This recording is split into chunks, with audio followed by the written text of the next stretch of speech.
Selamat pagi. Hari ini rencananya kita mau syuting di Malang, tapi ternyata kayaknya sambil jalan aja ke Jogja karena ada lokasi bagus di sekitar Tawangmangu katanya. Jadi kita sekalian OTW pulang, sekalian nanti cek kalau lokasinya oke, kita syuting di sana.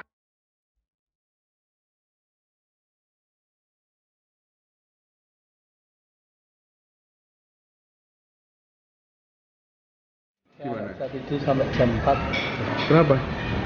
saya kayak orang bingung. Waktu itu pas saya pengen ngebir ke atas udah nggak ada orang.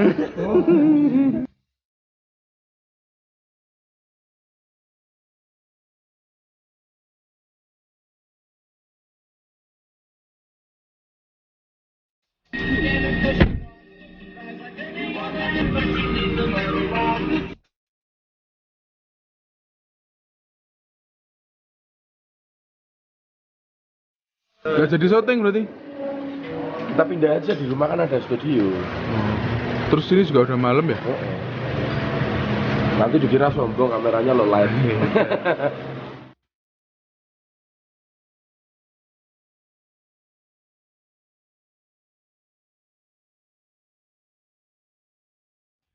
Setelah rencana kita syuting di Malang kemarin gagal dan berubah di Tawangmangu dan ternyata gagal juga karena cuaca, hari ini kita syuting untuk kebutuhan film dokumenter Endang Sukamti sekaligus iklan yang kemarin saya sebutkan. Nah, hari ini kita syuting di kantor Euforia sekaligus base camp Endang Sukamti. Kali ini kita di studio yang emang biasa kita set sebagai ruang tamu.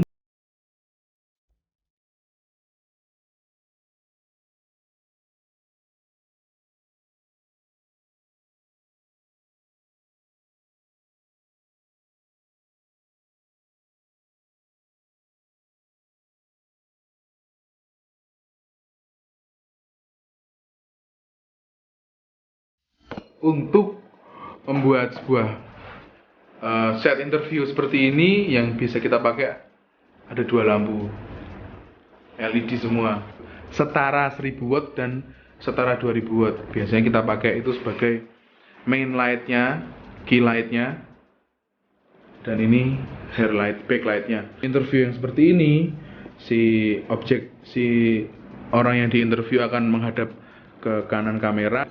Key lightnya kita akan pasang di sisi kanan kamera atau sisi kirinya dia, seperti ini, dan backlightnya seperti ini. Jadi ini akan memisahkan objek dari background, yang itu membuat dimensi jadi nggak menjadi flat, dia nempel di backgroundnya.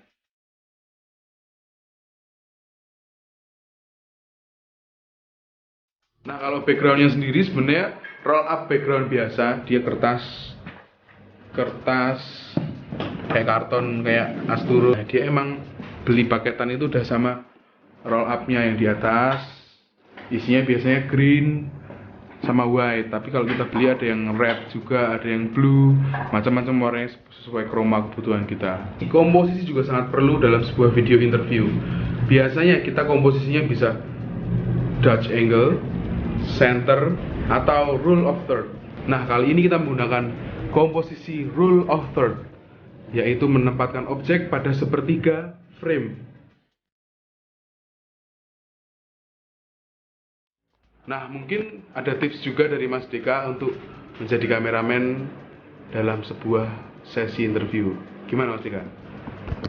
Ya, kalau saya paling gini, misalkan menentukan posisi objek itu di sebelah kiri atau sebelah kanan. Misalkan ada suatu kejadian dan kita harus mewawancarai dua orang yang berbeda pendapat. Objek pertama diambil ngasih area space kosong sebelah kiri, sedangkan nanti untuk yang take kedua objek sebaliknya begitu. Karena ketika itu diedit dalam sebuah film itu akan menjadi komposisi yang enak untuk mendapatkan motion blur yang bagus, yang baik dan oke dan natural. Itu menyeting bagian frame rate ketika di angka 25 itu dikalikan 2 berarti menjadi 50. Itu apanya?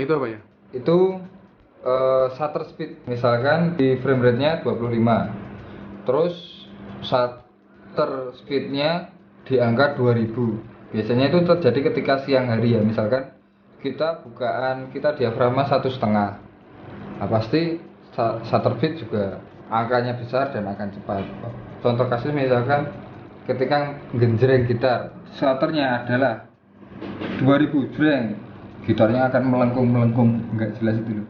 Terus kalau misalkan nanti frame rate-nya kita 25, terus speednya kita di bawah 2 kali itu, misalkan di 30, dia bergerak, itu akan ada apa ya, bayangan yang tertinggal itu.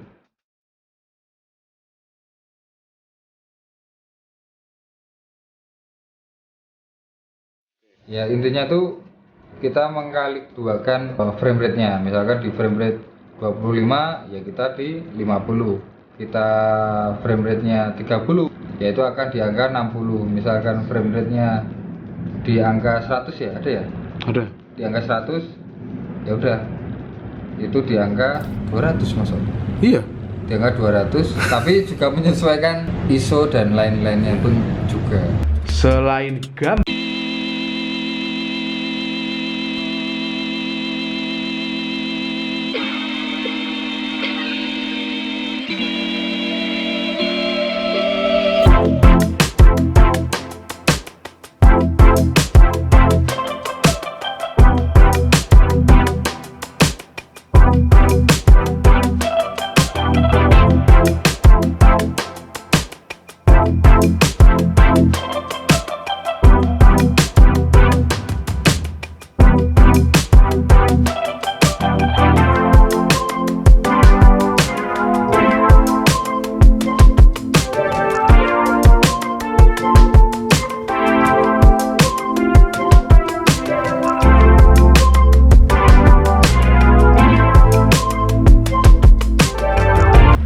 Tapi ini dijepit, ditahan nggak? dijepit di sini ya?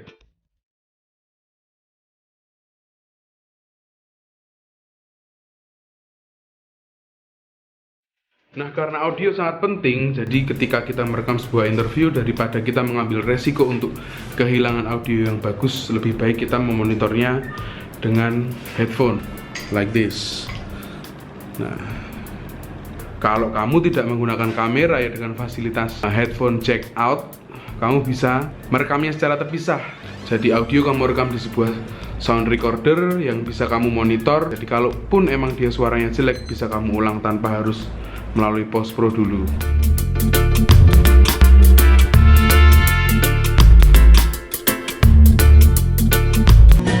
Indonesia.